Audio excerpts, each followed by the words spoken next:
Народ, всем привет! Если вы до этого смотрели наши видео, то вы могли видеть, что мы очень часто любим ездить на нашу дачу. И на данный момент мы строим пристройку к дому. И в один прекрасный день я приехал после строительства домой и увидел, сняв джинсы, что у меня в колене торчит клещ. И это беда. На самом деле клещей на участке в этом году появилось очень много. И мы решили обработать наш участок от клещей. Изначально было все очень хорошо прокошено, хотя мы и так постоянно косим, однако они все равно бегают. Взял небольшую скатерку, протянул буквально 5 метров по траве, там где мы ходим, и бинго, сразу же был пойман вот такой вот красавец. Что-то подобное я достал у себя из колена на днях. Слава богу, сдал на анализ. В клеще не было ни обнаружено ни энцефалита, ни лайм-боррелиоза, ничего, ни одной из 4 самых популярных болезней. Но вы знаете, осадочек остался, потому что мы постоянно катаемся туда всей семьей, и ребенок бегает. Очень не хотелось бы подцепить какую-нибудь такую заразу, а это очень опасно. Поэтому было принято решение обработать участок от клещей. Для этого был куплен вот такой вот опрыскиватель на 10 литров фирмы Жук. Очень, кстати, удобная и хорошая штука. И вот такая вот химия. Называется она Медилис Ципер. Очень много читал про разную химию и пишет, что это одно из самых действенных препаратов. Продается в любом гипере, стоит 25 белорусских рублей, либо 10 долларов, либо в переводе на российские рубли примерно 800 российских рублей. Все это дело мы смешиваем водой, заправляем в наш опрыскиватель и обрабатываем участок. Значит, сам по себе опрыскиватель, ранцевый, мы его одеваем на спину, ручкой качаем воздух, тем самым внутри создается избыточное давление, и при нажатии на кнопочку на пульверизаторе начинается выдавливание жидкости. Тем самым мы просто ходим и поливаем участок.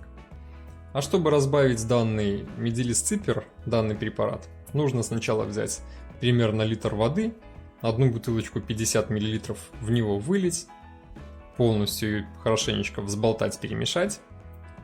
Причем, что интересно, вода-то у нас в бутылке прозрачная, и жидкость тоже во флакончике с препаратом прозрачная. Но при смешивании образуется вот такая вот молочная жижа. Эту жижу мы заливаем непосредственно в наш опрыскиватель и добавляем туда доверха воду. Потом его хорошенечко взбалтываем и начинаем обрабатывать участок.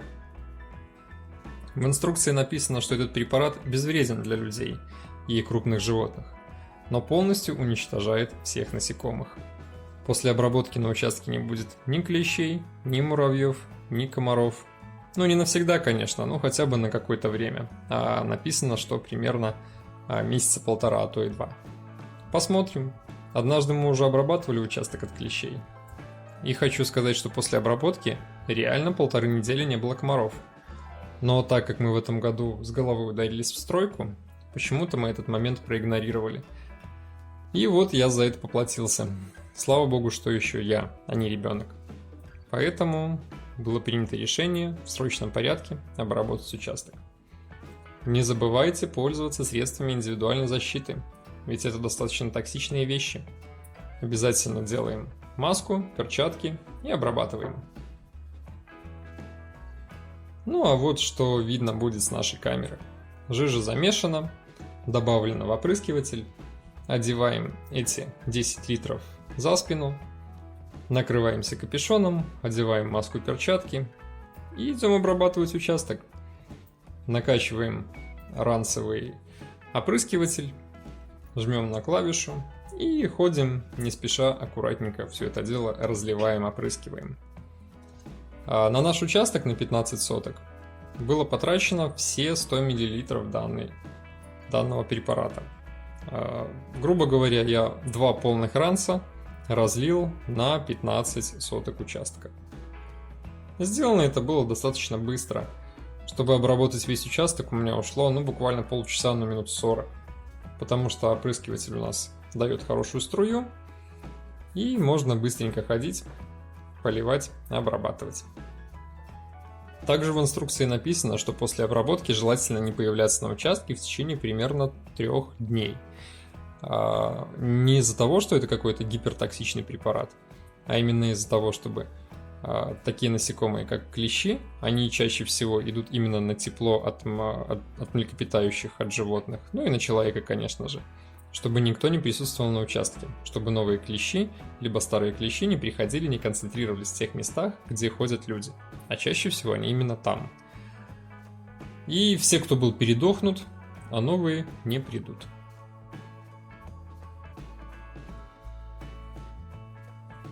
Точно так же обрабатывался и сад.